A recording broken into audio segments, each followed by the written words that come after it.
தமிழ்நாட்டின் ஒரு சிறிய கிராமம். அங்கு வாழ்ந்தான் அருண். அவனுக்கு உலகமே ஒரே ஒன்று, அவனுடைய தங்கை மீனா. பள்ளிக்கு செல்லும் ஒவ்வொரு நாளும் மீனாவின் கையை பிடித்து சென்றவன் அருண். நாய்கள் வந்தாலும் மழை வந்தாலும் மீனாவை காப்பது அவன் கடமை. ஒரு நாள் அவர்களின் வாழ்க்கையை புரட்டி போட்ட நாள். அப்பா திடீரென இறந்தார். அந்த நொடியில் அண்ணன் மட்டுமில்லை, அவன் தந்தையாக மாறினான்.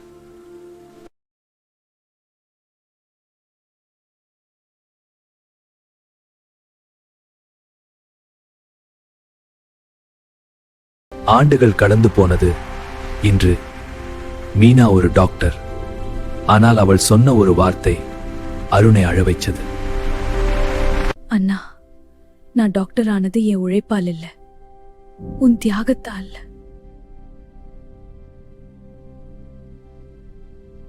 ஒரு நல்ல அண்ணன் இருந்தால் ஒரு பொண்ணின் வாழ்க்கை பாதுகாப்பாகும். அண்ணன் இருந்தா தங்கை ஒருபோதும் தனியாக இருக்க மாட்டாள்.